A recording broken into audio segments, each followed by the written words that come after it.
তো স্থির তড়িৎ চ্যাপ্টারটা খুবই সহজ, এটা ভয় পাওয়ার কিছু নাই, খুবই সিম্পল জিনিস, কিন্তু একটু ভালোভাবে বুঝতে হবে। এখানে যেমন খুবই সিম্পল জিনিসপাতি আছে, একদম তোমার ক্লাস 8-9 যেগুলো পড়ে আসছো 8-9-10 সেগুলোও আছে। কিছু জিনিসপাতি আছে যেগুলো হচ্ছে তোমার অনার্স লেভেলের, একটু হাই লেভেলের, সেগুলোও একটু ভালোভাবে বুঝতে হবে। তো স্থির তড়িতের প্রথমে যে জিনিসটা আলোচনা করার আছে সেটা হচ্ছে চার্জের কোয়ান্টাইজেশন। প্রথম কথা হচ্ছে চার্জ জিনিসটা কি। চার্জ চার্জ জিনিসটা হচ্ছে একটা পদার্থের একটা প্রপার্টি। পদার্থের যেরকম অনেকগুলা প্রপার্টি আমরা জানি, যেমন তার ভর, তার ঘনত্ব, তো এরকমই একটা প্রপার্টি হচ্ছে চার্জ। এই প্রপার্টিটা এমনি ধরো পার্টিকেল, তুমি যদি এমনি অ্যাটমের কথা চিন্তা করো তাহলে অ্যাটমের মধ্যে তো ইলেকট্রন আছে, প্রোটন আছে, এই জিনিসগুলো হচ্ছে তোমার ইলেকট্রন প্রোটন এগুলার একটা প্রপার্টি হচ্ছে কি চার্জ। ইলেকট্রনের কি আছে, ভর আছে, তার সাথে সাথে চার্জও আছে। তো এই ইলেকট্রন প্রোটন এই পার্টিকেল গুলার জন্যই তোমার কোনো একটা আমরা পদার্থকে বলতে পারি চার্জিত পদার্থ অথবা চার্জ বিহীন পদার্থ। তো কোন একটা পদার্থকে কখন চার্জ বিহীন পদার্থ বলবো, যখন নাকি সেখানে ইলেকট্রন আর প্রোটনের সংখ্যা সমান হয়, তখন সেটাকে কোন একটা নর্মাল একটা পদার্থকে আমরা চার্জ বিহীন কখন বলি, ওইটা বা চার্জ বিহীন সাধারণত বলি না, চার্জ নিরপেক্ষ বলি। চার্জ নিরপেক্ষ জিনিসটা কি, সেখানে হচ্ছে ইলেকট্রন আর প্রোটন সমান আছে। তো এই ইলেকট্রন আর প্রোটন এইখান থেকেই কিন্তু চার্জের মূলত সূচনা বলতে পারি আমরা। কারণ হচ্ছে যে কোনো চার্জের পিছনের কারণই হইলো এই ইলেকট্রন প্রোটন। কারণ হচ্ছে ইলেকট্রন প্রোটনই হচ্ছে এমন একটা আদিম জিনিস যেখানে চার্জের প্রপার্টিটা উপস্থিত। আচ্ছা, এখন চার্জের কোয়ান্টায়ন নামে একটা জিনিস আছে, কোয়ান্টায়ন। তো এই কোয়ান্টায়ন জিনিসটা কি, চার্জের কোয়ান্টায়নের অর্থ হচ্ছে চার্জ নিরবচ্ছিন্ন না। নিরবচ্ছিন্ন মানে কি, নিরবচ্ছিন্ন মানে কন্টিনিউয়াস।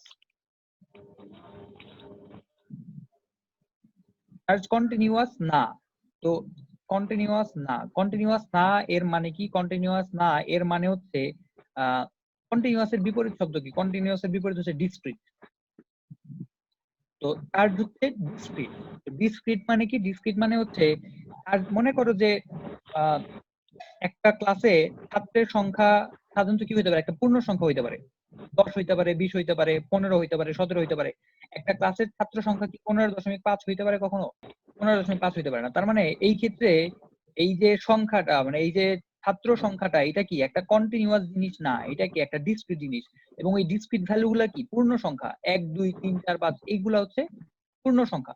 তো কিভাবে চার্জের ক্ষেত্রেও তুমি এটা, চার্জের ক্ষেত্রে এটা ডিসক্রিট জিনিস। কেমনে ডিসক্রিট, এটা হচ্ছে ইলেকট্রনের চার্জের সংখ্যার ডিসক্রিট। মানে হচ্ছে ইলেকট্রনের যেই চার্জ, তুমি কোন একটা বস্তুতে মনে করো একটা ইলেকট্রনের চার্জ হচ্ছে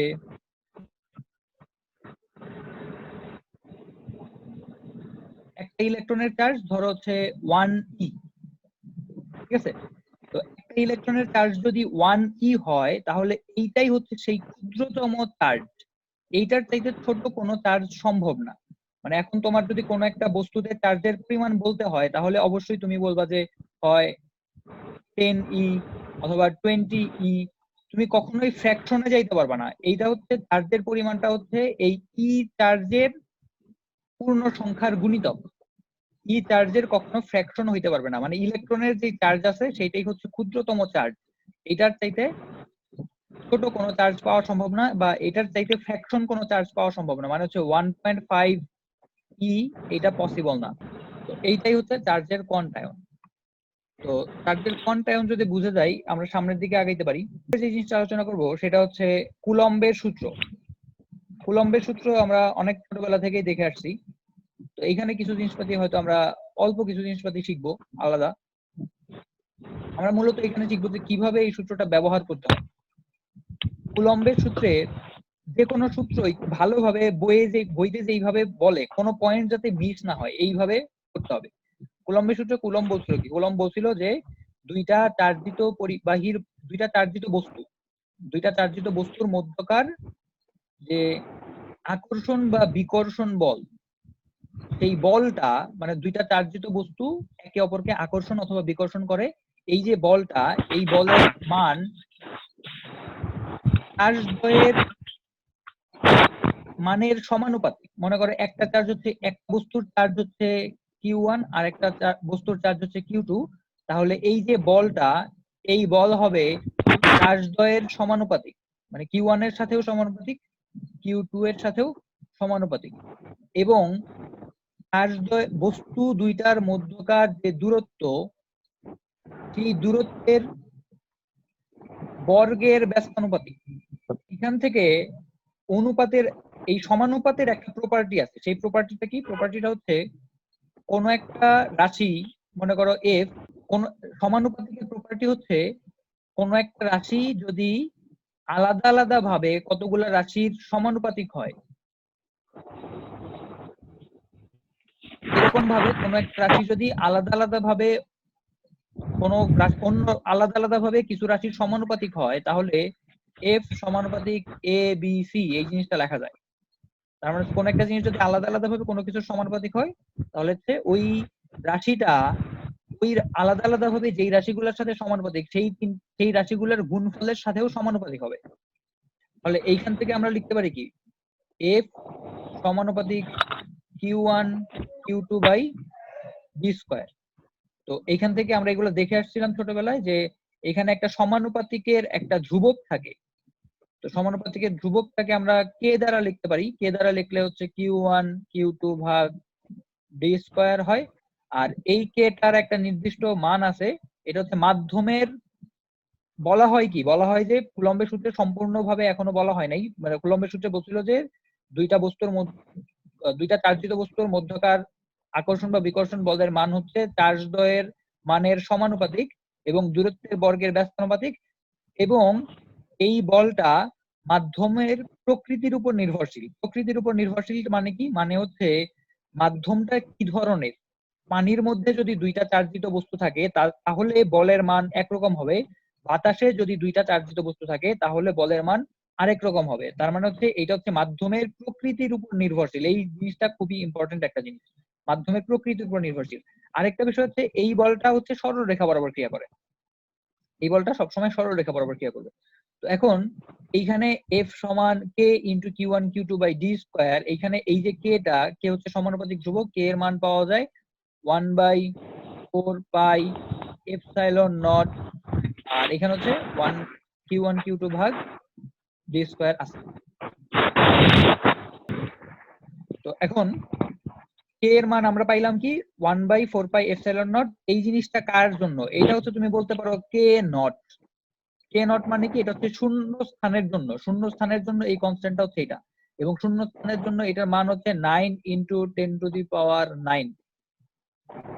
আর ইউনিটটা তুমি কেমনে বের করবা? ইউনিটটা তো এখান থেকে বের করতে পারো, এই পাশে আছে হচ্ছে বল, এই পাশে চার্জের একক হচ্ছে কুলম, কুলম এটা হচ্ছে দূরত্ব মিটার স্কয়ার। তাহলে এখান থেকে তুমি পাবা কি, কে এর একক পাওয়া যায় newton metre square per coulomb square. তো এখান থেকে কে নট এর একক পাওয়া যায়। তো কে নট জিনিসটা কি? কে নট জিনিসটা হচ্ছে শূন্য স্থানের জন্য। তো শূন্য স্থানের জন্য যদি হয় এইটা, তাইলে অন্য মাধ্যমের জন্য কি হবে? অন্য মাধ্যমের জন্য জিনিসটা দেখতে হচ্ছে এরকম 1/4 পাই এপসাইলন। তো এই শূন্য স্থানের জন্য লিখছিলাম হচ্ছে এপসাইলন নট, আর এইখানে লিখতেছি হচ্ছে epsilon.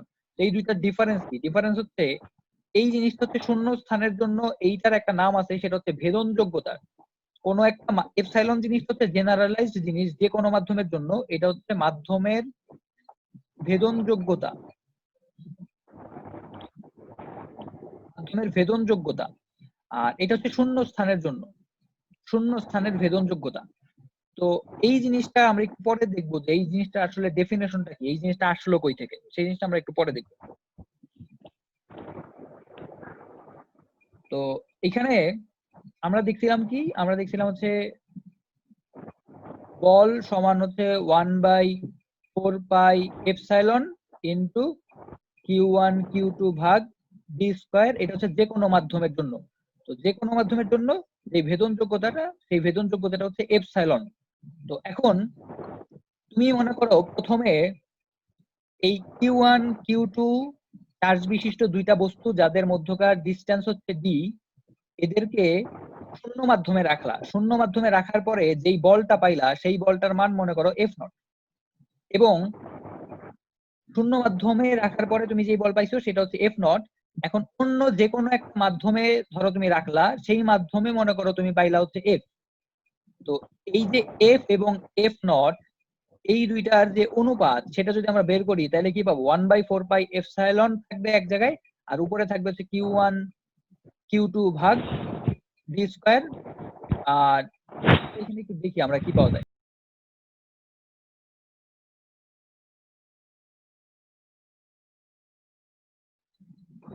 One by four pi epsilon into Q1 Q2 ভাগ ডি স্কয়ার, আর নিচে হচ্ছে 1/4 pi epsilon not into Q1 Q2 ভাগ ডি স্কয়ার। এই পাশে সবই সেম থাকতেছে, কাটা যাচ্ছে, কাটা গিয়ে শেষ পর্যন্ত উপরে হচ্ছে এপসাইলন নট ভাগ হচ্ছে এপসাইলন।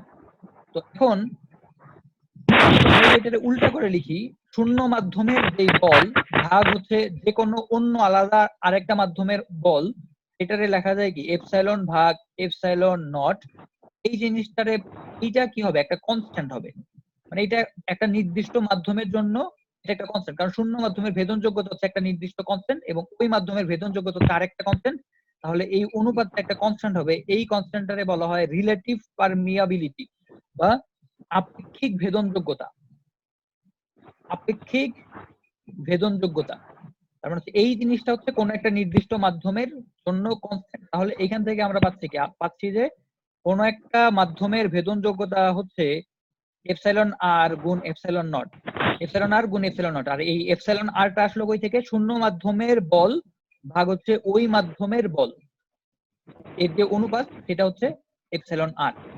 আর এপসাইলন জিনিসটা কি, তাহলে এপসাইলন জিনিসটা হচ্ছে এপসাইলন আর গুণ হচ্ছে এপসাইলন নট। আর এপসাইলন নট জিনিসটা কি, এপসাইলন জিনিসটা হচ্ছে শূন্য মাধ্যমের ভেদন যোগ্যতা। আর এটার মান কত, এটার মান হচ্ছে 8.854 ইন্টু 10⁻⁻12। আর ইউনিটটা কেমনে বের করবো, ইউনিটটা হচ্ছে এই যে এখান থেকে বের করবো। 1/4 পাই এপসাইলন নটের একক কি, 1/4 পাই এপসাইলন নটের একক হচ্ছে newton metre square per coulomb square. তাহলে ওইটার ইনভার্স ইউনিট হবে কি, এটার ইউনিট।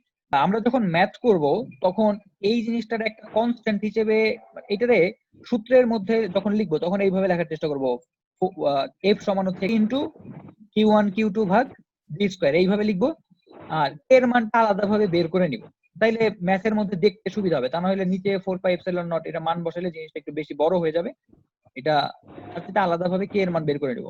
আর কে এর মান বের করার সময় আবার যদি কোন একটা মাধ্যমের এপসাইলন আর এর মান দেওয়া থাকে তাহলে ফার্স্টে এপসাইলন এর মান বের করে নিব। এপসাইলন এর মান বের হইলে 1/4 পাই এপসাইলন এর মান তখন বের করা যাবে। তখন নাকি আমি কোন একটা নির্দিষ্ট মাধ্যম নিয়ে কাজ করব, শূন্য মাধ্যম ছাড়া অন্য কোনো মাধ্যম নিয়ে কাজ করব তখন। আচ্ছা, তো কুলম্বের সূত্র আমরা দেখলাম। এখন কুলম্বের সূত্র, এই যে বলের কথা বললাম, এই বলটা আকর্ষণ ধর্মীয় হইতে পারে, বিকর্ষণ ধর্মীয় হইতে পারে। আকর্ষণ ধর্মী কখন হয়, যখন নাকি চার্জ দুইটা বিপরীত হয়, একটা যদি প্লাস আর একটা যদি মাইনাস হয় তাহলে কি আকর্ষণ ধর্মী হয়। এই যে বলটা, এই বলটা কিন্তু দুইটা চার্জের উপরই প্রযোজ্য। মানে মনে করো তুমি যদি এই পয়েন্ট, এখানে একটা পয়েন্ট, এই পয়েন্টে তুমি একটা চার্জকে স্থির করে ধরে রাখছো বা কোনো কিছুর মাধ্যমে বেঁধে রাখছো, এখানে আরেকটা চার্জকে বেঁধে রাখছো, তাহলে এই চার্জটার উপরে একটা বল প্রয়োগ করবে। বল প্রয়োগ করতেছে কার উপরে, এই চার্জের উপরে। তো এই চার্জের উপরে যেই বলটা সেটা হবে এই দিকে, আবার এইভাবে এই চার্জের উপরে যেই বলটা সেটা কোন দিকে হবে, বিপরীত দিকে হবে। আর এই যে দুইটা বল, এই দুইটা বলের মানই আমরা হচ্ছে কুলম্বের সূত্র দিয়ে বের করছি, সেটা হচ্ছে F সমান K ইন্টু Q1 Q2 ভাগ ডি স্কয়ার। আর আমরা হচ্ছে এই ডিরেকশনের বেশি চিন্তা করবো না, ডিরেকশনের যে জিনিসটা সেটা হচ্ছে প্লাস মাইনাস থেকে আমরা হচ্ছে বুঝে ফেলবো যে এটা যদি প্লাস এটা যদি মাইনাস হয় তাহলে এই চার্জের উপরে যে বলটা সেটা কোন দিকে হবে, এই দিকে হবে। কারণ কি, কারণ হচ্ছে এই প্লাস চার্জের বস্তুটা মাইনাস চার্জের বস্তুর দিকে আকর্ষিত হবে। কিভাবে, এই মাইনাস চার্জের বস্তুর উপরে যেই বলটা কাজ করবে সেটা কি হবে, সেটা হচ্ছে প্লাস চার্জের দিকে হবে। তাহলে এইটা নিয়ে আমরা দিক নিয়ে খুব বেশি ঝামেলা করবো না। এইখানে তো এই কুলম্বের সূত্রে যে জিনিসটা আমাদের লাগবে সেটা হচ্ছে ব্যাপক পরিমাণে ম্যাথ থাকে এটার উপরে। তো এখন মনে করো যে তোমারে নরমালি বললো, এটা মনে করো টাইপ 1, টাইপ 1-এ তোমারে বললো যে দুইটা বস্তু, তাদের মধ্যকার দূরত্ব হচ্ছে 10 মিটার, একটা চার্জ হচ্ছে 10 ন্যানো কুলম, আরেকটা মনে করো -10 ন্যানো কুলম। আর তাদের মধ্যকার দূরত্বটা মিটারে না দিয়ে সেন্টিমিটারে দেই।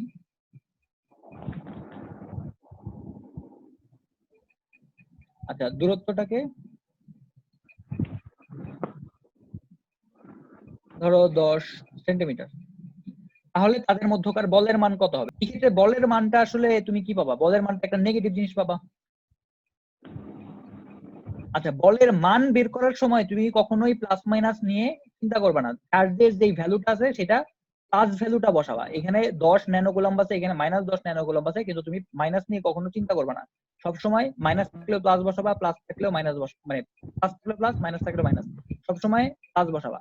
তাহলে কে ইন্টু Q1 Q2 ভাগ ডি স্কয়ার। এইখানে খুবই সতর্ক থাকতে হবে এই একক নিয়ে। এখানে ন্যানো কুলম্ব আছে, এখানে হচ্ছে সেন্টিমিটার আছে, খুবই সতর্ক থাকতে হবে এই জিনিসগুলো নিয়ে। ন্যানো কুলম্ব মানে কি? 10 to the power -9, 10 into 10 to the power -9, এখানেও 10 ইন্টু 10 টু দি পাওয়ার -9, আর এটা হচ্ছে সেন্টিমিটার। এটা তো জাস্ট বসাই দিলেই পাওয়া যাইতেছে। তো তোমার চার্জের ক্ষেত্রে দুইটা জিনিস, মানে যে কোনো একটা ভেক্টর রাশি যদি বের করতে বলে তাহলে তার কি মানের সাথে সাথে দিক জড়িত, দুইটা জিনিসই লাগবে, মানও লাগবে, দিকও লাগবে। তো এই ক্ষেত্রে দিক নিয়ে তোমার খুব বেশি চিন্তা করতে হচ্ছে না, কারণ তুমি এটা তো মানে চিন্তা করেই বুঝতে পারতেছো এইটা যেহেতু একটা প্লাস চার্জ, এটা যেহেতু একটা মাইনাস চার্জ, তাহলে তোমার যদি বলে যে এই চার্জের উপরে কতটুকু বল কাজ করছে, এই বলটা কোন দিকে কাজ করবে? এই দিকে কাজ করবে, প্লাস চার্জ থেকে মাইনাস চার্জের দিকে কাজ করবে, কারণ আকর্ষণ করবে। তাহলে এই দিক নিয়ে তোমার খুব বেশি চিন্তা করার দরকার নাই। আর এখানে তুমি যে বলটা পাবা, এই যে বল এফ বের করছো, সেটা কি? সেইটা হচ্ছে বলের মান। তাহলে মানও জানলা, দিকও জানলা, তাইলে তোমার আর কোনো এখানে আর কোনো ঝামেলা নেই, ম্যাথ হয়ে গেছে। আচ্ছা, তাহলে আমরা নেক্সট জিনিসে দেখি। এখন ধরো তোমারে বললো একটা ত্রিভুজ, এটা একটা সমবাহু ত্রিভুজ, প্রত্যেকটা বাহুর দৈর্ঘ্য মনে করো 2 সেন্টিমিটার, আর এটা মনে করো এ বি সি। এই পয়েন্টে ধরো +5 ন্যানো কুলম্ব চার্জ আছে, এটা মনে করো -2 ন্যানো কুলম্ব, এটা ধরো 3 ন্যানো কুলম্ব।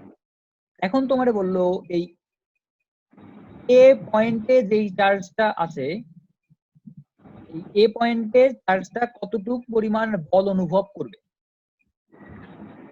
এটা কি? আচ্ছা, এ পয়েন্ট না, তুমি মনে করো যে সি পয়েন্টে যে চার্জটা আছে এটা কত বল অনুভব করবে। এটা ভেক্টর পাবো, ওই দুইটা ভেক্টর নির্ণয় করব।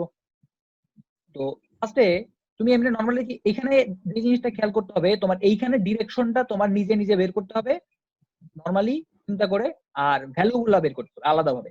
তো ডিরেকশনের কথা যদি চিন্তা করি, এই সি পয়েন্টে বি পয়েন্টের চার্জের জন্য একটা বল কাজ করবে, সেই বলটা কোন দিকে? বি চার্জের দিকে, কারণ কি এটা হচ্ছে প্লাস আর এটা হচ্ছে মাইনাস, তাহলে বি চার্জের দিকে একটা বল সে অনুভব করবে, এবং এই বলটারে আমি মনে করি এফ বি। একইভাবে এই এ চার্জের জন্য সি বিন্দুর যে চার্জটা আছে সেটা কোন দিকে বল অনুভব করবে? নিচের দিকে বল অনুভব করবে, কারণ এটা কি? এটাও প্লাস এটাও প্লাস, বিকর্ষণ করবে। তাহলে এখন তুমি ডিরেকশন তোমার হয়ে গেল, এখন জাস্ট তুমি কি করবা? দুইটা বলের মান বের করবা। এটা ধরো হচ্ছে এফ বি, আর এটা হচ্ছে এফ এ। এফ বি টারে সুন্দর করে বের করবা, এফ এ রে বের করবা। নর্মাল যে ইকুয়েশন ছিল সেখানে অবশ্যই ন্যানো কুলম্ব, সেন্টিমিটার, এই জিনিসগুলা কেয়ারফুলি হ্যান্ডেল করবা। তো এখানে এখন কি হইলো? দুইটা ভেক্টর হইলো, দুইটা ভেক্টরের মধ্যকার লব্ধি আমরা বের করতে পারি। লব্ধি বের করার সময় তুমি এখন কি করতে পারো? সামান্তরিক ধরো হচ্ছে তুমি ফার্স্ট একটা লব্ধি চিন্তা করবা, নর্মাল একটা লব্ধি মনে করি যে লব্ধি হচ্ছে এইটা। তাহলে এখন তুমি বলো তো লব্ধি যে লব্ধি কোন দিকে আছে, সেটার জন্য তো তোমার একটা থিটা চিন্তা করতে হবে। আচ্ছা, আলফার মানটা এখানে কি হবে? দুইটা ভেক্টর, একটা হচ্ছে এফ বি আর একটা হচ্ছে এফ এ, তাদের মধ্যকার কোণ হচ্ছে এই আলফা। তো এই আলফার মানটা কত হবে? 120 ডিগ্রি। তাহলে এইটা যদি 120 ডিগ্রি হয়, তাহলে এখন তুমি বলো তো থিটাটা কার সাথে নিবা? এফ বি এর সাথে নিবা না এফ এ এর সাথে নিবা? বিসি এর সাথে। এখন ফার্স্টে এফ বি বের করবো, এফ এ বের করবো, তারপরে এফ বি এর এই যে জিনিসটা এটা আমরা সহজে বের করে ফেলতে পারবো। লব্ধি এখান থেকে কি হবে? ধরো হচ্ছে এফ আর, মনে করো এটা হচ্ছে লব্ধি হচ্ছে এফ আর, তাহলে এফ আর এর মান বের করবা আর হচ্ছে থিটার মান বের করবা। তো শেষে যেই অ্যান্সারটা সেটা কি হবে? তোমার বলবা যে বিসি এর সাথে বিসি ভেক্টরের সাথে অত কোণ উৎপন্ন করে আর লব্ধির মানটা বলে দিবা। তাহলে এখন ধরো তোমার একটা বললো যে একটা বর্গক্ষেত্র এটা ধরো হচ্ছে 2 সেন্টিমিটার, প্রত্যেকটা পয়েন্টে মনে করো 1 ন্যানো কুলম্ব করে চার্জ আছে, 1 ন্যানো কুলম্ব, এটা মনে করো মাইনাস, এটা ধরো প্লাস। এখন তোমার বললো যে এই পয়েন্টে যে চার্জটা আছে এইটার উপরে কতটুকু বল কাজ করবে। এখন কি করা যায়, এখন টোটাল বল কয়টা, টোটাল বল হচ্ছে এইটার উপরে 3টা বল কাজ করবে, 1 2 3। তাহলে এটা মনে করো এ, এটা ধরো বি, এটা ধরো সি, এটা হচ্ছে বি। তাহলে এই পয়েন্টে এই এ এর জন্য যে বলটা সেটা কোন দিকে হবে, এইদিকে হবে। এটা হচ্ছে তোর এফ এ। মান বের করে নিবা আলাদা আলাদা ভাবে, মান নিয়ে কখনো তোমার মানের সাথে প্লাস মাইনাসের কোনো সম্পর্ক নাই, এটা আগেই বলছি। নরমালি যা মান আসে সেটা একটা ভ্যালু আসবে, সেই ভ্যালুটা বের করে নিবা, আর ডিরেকশনটা হচ্ছে তুমি এইভাবে ডিসাইড করবা। ডিসাইড করলাম, তো বি এর জন্য যে ডিরেকশনটা সেটা কোন দিকে, এই দিকে। এরপরে সি এর জন্য ডিরেকশন খাড়া উপরের দিকে, কারণ এটাও প্লাস এটাও প্লাস। এখন একটা জিনিস খেয়াল করো, তোমার কাছে 3টা ভেক্টর আছে, তো ভেক্টর গুলার মধ্যকার কোণ যদি তুমি বের করে ফেলতে পারো তাইলে সুবিধা তোমার। খুবই সিম্পল জিনিস, এই কোণটা কত, 45 ডিগ্রি, কারণ একটা বর্গের কথা বলছি, তাহলে এই কোণটা কত হবে, 45 ডিগ্রি হবে, আর এটা তো 90 ডিগ্রি। তাহলে এখন তোমার কাজ কি, এখন তোমার কাজ হচ্ছে এফ এ, এফ বি আর এফ সি এর মধ্যকার লব্ধি বের করা। তো এই লব্ধিটা তুমি হচ্ছে লম্বাংশ নিয়মে বের করো। লম্বাংশ নিয়মে তুমি কেমনে বের করতে পারো, একটা ভেক্টর এই দিকে কাজ করতেছে, একটা ভেক্টর হচ্ছে এই দিকে, আর একটা ভেক্টর হচ্ছে এই দিকে। তাহলে তোমার এই কোণটা হচ্ছে 45 ডিগ্রি। তুমি লম্বাংশ নিয়মে বের করার লব্ধি বের করার জন্য কি করতে পারো, একটা র্যান্ডম ডিরেকশন তোমার নিতে হবে। তুমি র্যান্ডম ডিরেকশনটা এই দিকে নিতে পারো, মনে করো এটা হচ্ছে তোমার এক্স অক্ষ, আর এই এক্স অক্ষের উপরে এইটা হচ্ছে একটা লম্ব ডিরেকশন, এটা হচ্ছে ওয়াই অক্ষ।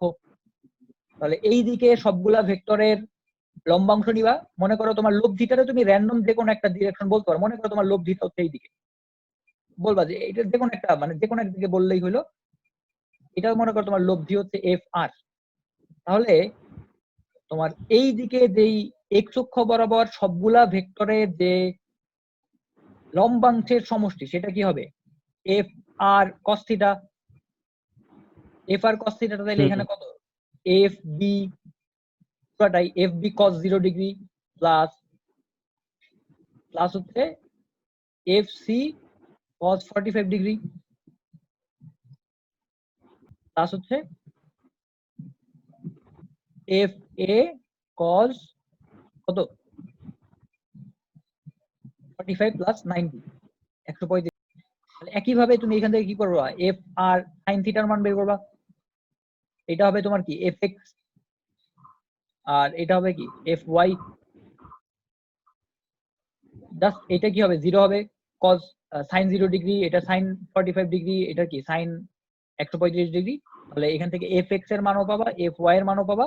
এরপরে কি করবা, জাস্ট দুইটা ডিরেকশন আছে, একটা এইদিকে আর একটা এইদিকে, দুইটা ভেক্টর আছে, একটা হচ্ছে এফ এক্স আর একটা হচ্ছে এফ ওয়াই। এখান থেকে এফ আর এর মান বের হবে F X square plus F Y square. আর এখান থেকে তুমি কি করতে পারো, মনে করো যে এই এক্স অক্ষের সাথে এই এফ আর ভেক্টরটা থিটা কোণ উৎপন্ন করে, তাহলে থিটা তো খুবই সিম্পল জিনিস, ট্যান থিটা সমান হচ্ছে এফ ওয়াই ভাগ এফ এক্স। এখান থেকে থিটা বের করবা।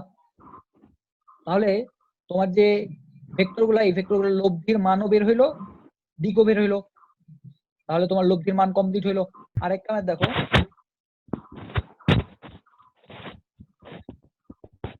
ধরো তখন আমরা একটা বর্গক্ষেত্র নিয়ে কাজ করছিলাম, এখন মনে করো একটা আয়তক্ষেত্র নিয়ে কাজ করবো। এটা মনে করো 2 সেন্টিমিটার, এটা মনে করো 5 সেন্টিমিটার, আর প্রত্যেকটা মনে করো 1 ন্যানো কুলম্ব। এটা মনে করো প্লাস, এটা মাইনাস, এটা প্লাস, এটা মাইনাস।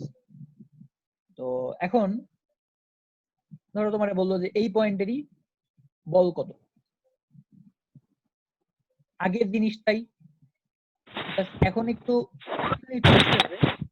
তোমার এইখানে এটা যেহেতু প্লাস আছে, এটা যেহেতু মাইনাস আছে, তাহলে একইভাবে বলটা আগেরটার মতো এইদিকে কাজ করবে, এফ এ। এফ সিটা এখন নিচের দিকে কাজ করবে,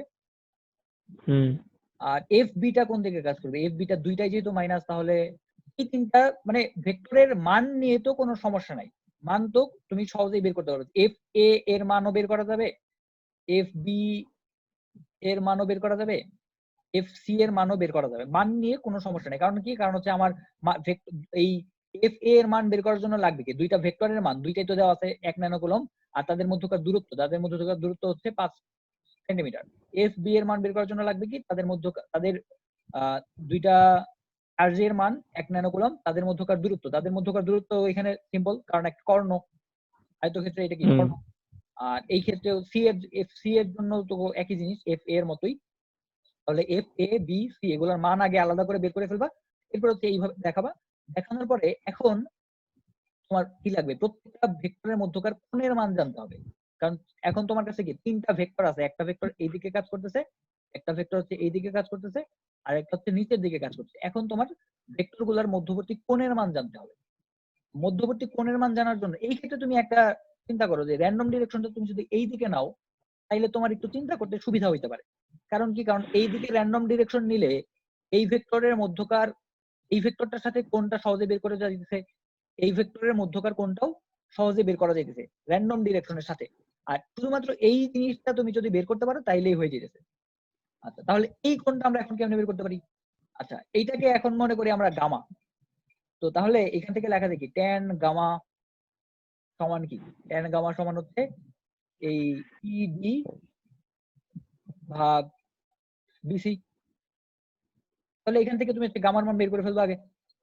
গামার মান বের করে এরপর এখানে এখন তোমার তিনটা ভেক্টর, একটা হচ্ছে এইদিকে, তাহলে এই কোণটা কি গামা, আর এই কোণটা হচ্ছে এটা হচ্ছে 180 ডিগ্রি, আর এটা হচ্ছে কত 270 ডিগ্রি। তাহলে এখন তুমি তিনটা ভেক্টরের মানও জানো, তাদের যে কোণগুলা সেই কোণও জানো, তাদের লব্ধি বের করা যাবে না এখন লম্বাংশ পদ্ধতিতে।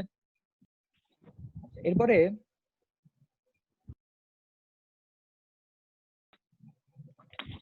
এখন ধরো তোমারে বললো একটা সমদ্বিবাহু ত্রিভুজ, এইখানে বললো ধরো এটার মান হচ্ছে 10 সেন্টিমিটার, আর এটা হচ্ছে 5 সেন্টিমিটার। আর এইখানে মনে করো আগের মতোই, ধরো আমি চার্জের পরিমাণ নিয়ে ঝামেলা করতেছি না, প্রত্যেকটাই মনে করো 1 ন্যানোকুলম। এটা হচ্ছে এ, এটা হচ্ছে বি, এটা হচ্ছে সি, আর এটা ধরো প্লাস, এটা ধরো মাইনাস, আর এটা ধরো প্লাস। তাহলে এখন তোমার বললো যে সি বিন্দুর যে চার্জ আছে, এই সি বিন্দুর চার্জটা কত বল অনুভব করবে। তাহলে এখন সি বিন্দুর চার্জটা এইটা এইদিকে বল কাজ করতেছে, এটা কি এফ বি, এটাও প্লাস এটাও প্লাস, তাহলে নিচের দিকে কাজ করতেছে এফ এ। এখন তোমার কি করতে হবে? এফ বি এবং এফ এ এর মধ্যকার বলের লব্ধি বের করতে হবে। এখন এখানে কিন্তু তোমার এই কোণটার মান বের করতে হবে। এই কোণটার মান কেমনে বের করা যায় বলতো? এই কোণটা কেন লাগবে? কারণ হচ্ছে এই যে এই কোণটা লাগবে, দুইটা বলের মধ্যকার কোণের মান জানতে হবে। এখন এই কোণটা কিভাবে বের করা যায়? সমদ্বিবাহু ত্রিভুজ, তাহলে তো খুবই সিম্পল না এটা? সমদ্বিবাহু ত্রিভুজ হইলে তুমি যদি এটার থেকে এটার উপর লম্ব আঁকো, এটার মান কত 5, এটার মান 10, এটার মানও 10, আর নিচের বাহুটা হচ্ছে কত 5 ছিল। তাহলে এখন এটা কি হবে? 2 ভাগে ভাগ হবে না? 5/2, এটাও 5/2। এই যে এ বি সি ডি,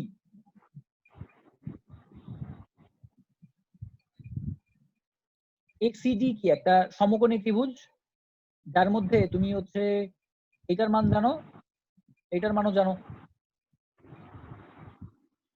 তাহলে এইখান থেকে এই কোণটা বের করা যায় না? তুমি তো এইখান থেকে পিথাগোরাস ব্যবহার করে এডিও বের করে ফেলতে পারো। আর এডি বের করে ফেললে এটা মনে করো তোমার সেই গামা। তাহলে এখানে ট্যান গামা সমান কি করতে পারো? ট্যান গামা হচ্ছে লম্ব এডি ভাগ হচ্ছে তোমার ইডি বা বিডি।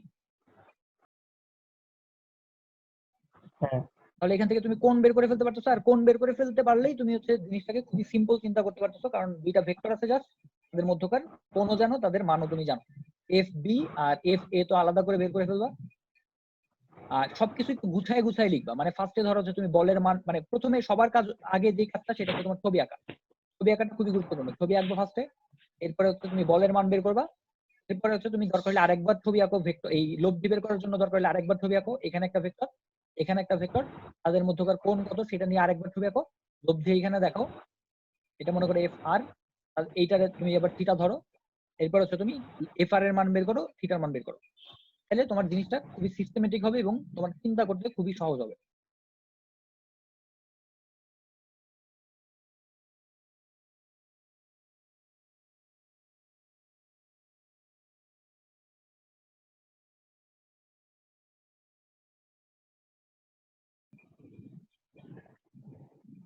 এখন মনে করো একটা বিষম বাহু ত্রিভুজ, এটা মনে করো 1 সেন্টিমিটার, এটা মনে করো 3 সেন্টিমিটার, এটা মনে করো 2.5 সেন্টিমিটার,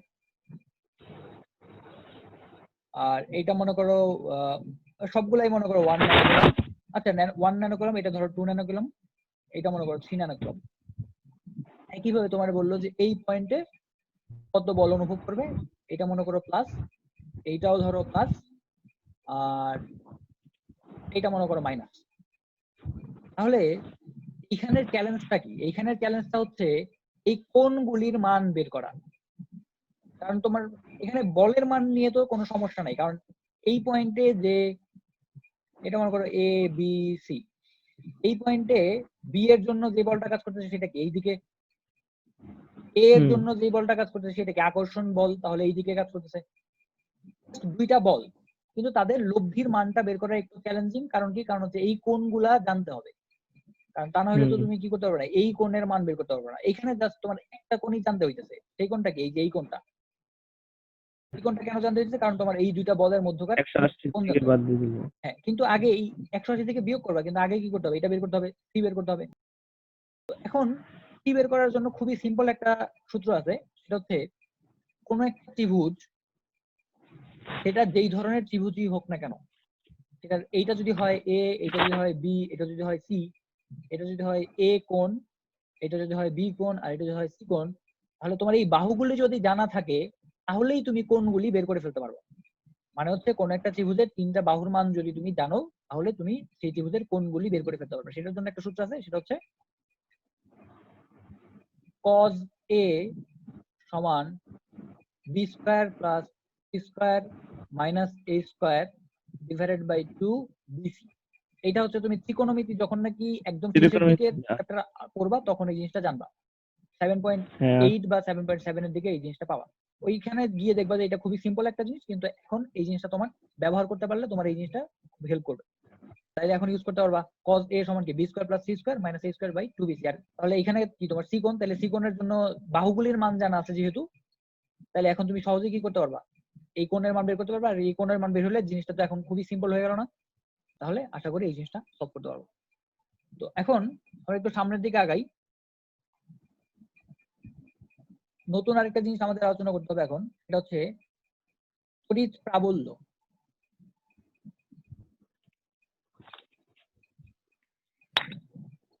তো প্রাবল্য জিনিসটা কি? প্রাবল্য জিনিসটা হচ্ছে, মনে করো তোমার কোনো একটা চার্জিত বস্তু আছে, এটা মনে করো একটা চার্জিত বস্তু, এটাতে মনে করো একটা কিউ পরিমাণ চার্জ আছে। কিউ মানে হচ্ছে এখানে মনে করো বড় কিউ, এটা যে কোনো রকমই হইতে পারে, কোনো সমস্যা নেই। তো প্রাবল্য হচ্ছে, প্রাবল্য জিনিসটাকে ডিফাইন করা হয় এইভাবে, একটা চার্জিত বস্তুর আশেপাশের কোনো একটা বিন্দু, যে কোনো বিন্দু হইতে পারে, এই বিন্দু, এই বিন্দু, যে কোনো একটা বিন্দু, আশেপাশের যে কোনো একটা বিন্দু, তো এই বিন্দুতে, যে কোনো একটা বিন্দুতে +1 কুলম্ব চার্জ আনলে এইটা যেই পরিমাণ বল অনুভব করবে সেটা হচ্ছে এই বিন্দুর প্রাবল্য। একইভাবে যদি এই বিন্দুতে আমি +1 কুলম্ব চার্জ আনি, তাহলে এই +1 কুলম্ব চার্জ এই কিউ চার্জের জন্য যেই বল অনুভব করবে সেটা হচ্ছে এই বিন্দুর প্রাবল্য। একইভাবে এই বিন্দুতে যদি আমি একটা +1 কুলম্ব চার্জ আনি, তাহলে এই +1 কুলম্ব চার্জ এই কিউ চার্জের জন্য যেই বল অনুভব করবে সেটা হচ্ছে এই বিন্দুর প্রাবল্য। একইভাবে সব বিন্দুর আশেপাশে সব বিন্দুর প্রাবল্য আমরা বের করতে পারি। তো প্রাবল্য জিনিসটা যদি আমরা বের করার চেষ্টা করি, কুলম্ব চার্জের জন্য মনে করো যে এটা হচ্ছে একটা পয়েন্ট, সেটা হচ্ছে এক্স পয়েন্ট, আর এই কিউ বড় কিউ থেকে এই +1 কুলম্ব চার্জের দূরত্ব মনে করো ডি, তাহলে এই +1 কুলম্ব চার্জের উপরে যেই বল সে প্রয়োগ করবে সেই বলের মান কত? 1/4πε0, যদি শূন্য মাধ্যমে তাহলে এপসাইলন নট, আর যদি নরমাল মাধ্যমে তাহলে এপসাইলন ইনটু Q1 Q2, তার মানে Q1 হচ্ছে কিউ আর Q2 হচ্ছে 1 ভাগ হচ্ছে ডি স্কয়ার। তাহলে 1/4πε0 ইনটু কিউ ভাগ ডি স্কয়ার। এই যে জিনিসটা, এইটারই আমরা বলছি কি প্রাবল্য, আর প্রাবল্য জিনিসটাকে আমরা লিখি কি ই। ঠিক আছে, তাহলে এখানে ই এর মানটা কি পাওয়া যাচ্ছে? ই সমান হচ্ছে 1/4πε0 ইনটু কিউ ভাগ ডি স্কয়ার, যেটা হচ্ছে কোন একটা চার্জ কিউ সেটা থেকে ডি দূরে অবস্থিত কোন একটা বিন্দুর প্রাবল্য। আর এই জিনিসটা কি, এটা হচ্ছে F1 এর সমান, মানে হচ্ছে 1 কুলম্ব চার্জের উপরে যেই বলটা কাজ করে সেই বলের সমান। কিন্তু এই ই এর একক কি হবে? ই এর এককের কথা যদি চিন্তা করো, এমনি নরমালি যে কোনো একটা পয়েন্ট, এই পয়েন্টে তুমি যদি কিউ চার্জ রাখো, কিউ কুলম্ব চার্জ রাখো, তাহলে যেই বলটা কাজ করে সেই বলটা কত? 1/4πε0 ইনটু বড় কিউ ইনটু ছোট কিউ ভাগ ডি স্কয়ার। আর এখন 1 কুলম্ব চার্জ রাখার জন্য যেই বল সেইটারে তুমি বলতেছো কি ই, আর সেটার মান কত? 1/4πε0 ইনটু কিউ ভাগ ডি স্কয়ার। তাহলে এই এফ আর কিউ এর মধ্যে একটা সম্পর্ক লেখা যায় না? এফ সমান ছোট কিউ ইনটু ই। তুমি যদি এইখানে কিউ দিয়ে ছোট কিউ দিয়ে গুণ করে দাও তাইলে তো এটা পাওয়া যাইতেছে। তো এখান থেকে একটা সম্পর্ক পাওয়া যায় যে এফ সমান হচ্ছে কিউ ই, মানে কি কোন একটা বিন্দুর প্রাবল্য যদি আমি জানি, তাহলে এই বিন্দুতে যদি এখন 1 কুলম্বের পরিবর্তে 10 কুলম্ব চার্জ জানি, তাহলে সেই 10 কুলম্ব চার্জটা কত বল লাভ করবে সেটা হচ্ছে কিউ ই। জাস্ট হচ্ছে 1 কুলম্ব চার্জের জন্য বল হচ্ছে ই, তাহলে কিউ কুলম্ব চার্জের জন্য বল কিউ ই। তাহলে প্রাবল্য জিনিসটা যদি বুঝি, এখন প্রাবল্যের জন্য আমরা যে বলের জন্য যতগুলা ম্যাথ দেখছি, 5টা টাইপ দেখছি, 5টা টাইপের সব টাইপই আমরা এখন প্রাবল্যের জন্য ব্যবহার করতে পারি। প্রাবল্যের জন্য আমার সুবিধা কি? প্রাবল্যের জন্য ম্যাথগুলো আর একটু সিম্পল। কেন সিম্পল? কারণ হচ্ছে তোমার এমনি নর্মালি তুমি প্রথম টাইপের কথাই চিন্তা করো, আচ্ছা প্রথম না দ্বিতীয় টাইপের কথা চিন্তা করো। আমরা একটা বর্গ চিন্তা করছিলাম, সেখানে ধরি 1 ন্যানোকুলম 1 ন্যানোকুলম 1 ন্যানোকুলম। তোমার একটা বিন্দুর প্রাবল্য যদি নির্ণয় করতে বলে, তাহলে এইখানে আর কোনো চার্জের দরকার নাই, কারণ কোন একটা বিন্দুর প্রাবল্য বলছে, তার মানে এই বিন্দুতে তোমার কাল্পনিক ভাবে কি চিন্তা করতে হবে? +1 কুলম্ব চিন্তা করতে হবে। এই বিন্দুতে অন্য কোনো চার্জ দেওয়া থাকার প্রয়োজন নাই। তুমি কোন একটা বিন্দুর প্রাবল্য নির্ণয় করতে বলছে, এর মানে হচ্ছে এই বিন্দুতে তুমি কাল্পনিক ভাবে একটা +1 কুলম্ব চার্জ চিন্তা করে নিবা। তাহলে এখানে যদি +1 হয়, এটা -1 হয়, এটা +1 হয়, তাহলে এখন তুমি কেমনে বের করবা? আগের মতোই, সব কাজই আগের মতো, জাস্ট এই +1 এর জন্য প্রাবল্য জিনিসটা আসলে কি? প্রাবল্য জিনিসটা তো এক ধরনের বল।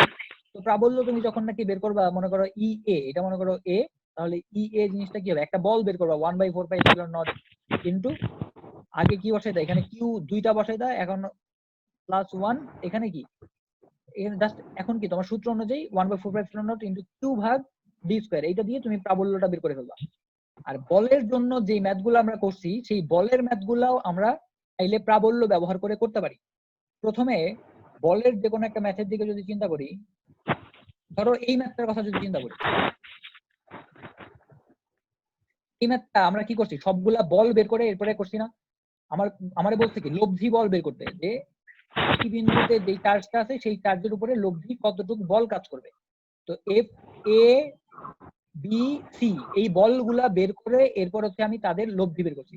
তো এইখানে আমি আরেকটা কাজ করতে পারতাম, যে এই বিন্দুতে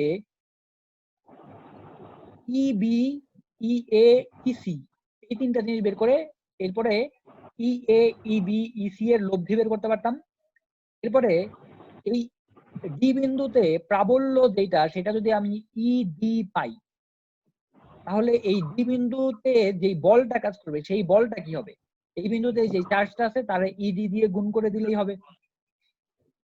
মানে হচ্ছে আমি বলছি যে তোমার যদি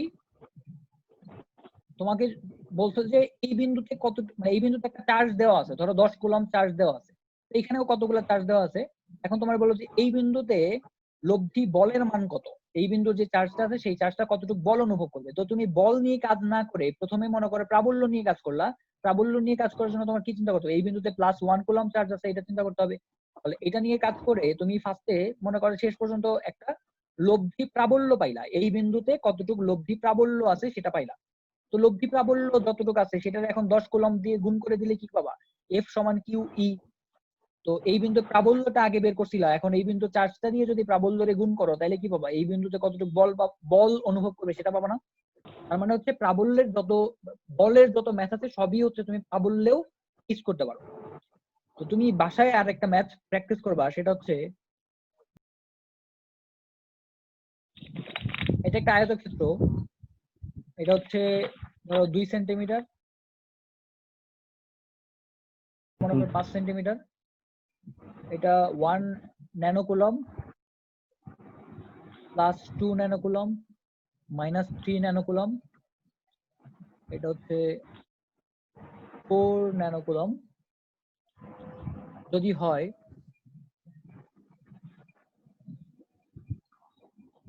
তাহলে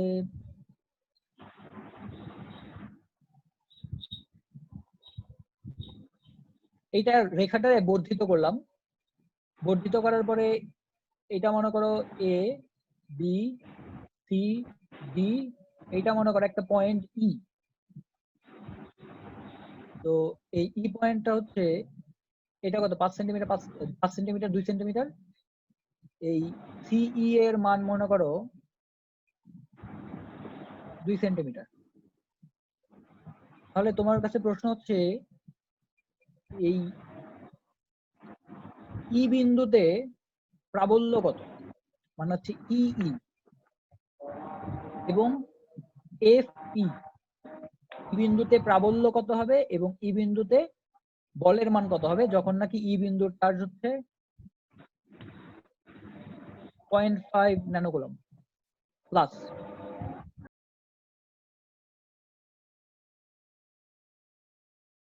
মানে এই ই বিন্দুতে প্রাবল্য কত হবে এবং ই বিন্দুতে বলের মান কত হবে সেটা বের করতে। তাহলে এটা হচ্ছে নেক্সট দিন আমাকে বইলো অ্যান্সার কত আসে। আর যদি পারো তাহলে হোয়াটসঅ্যাপে আমাকে ছবিও পাঠিয়ে দিও, আমি দেখবো না কিভাবে করছো। একটু ধৈর্য ধরে আস্তে আস্তে করবা, কোনো সমস্যা নাই। আর আজকে তাহলে এই পর্যন্ত থাকো, নেক্সট দিন হচ্ছে আমরা আরেকটু সামনের দিকে আগানোর চেষ্টা করবো।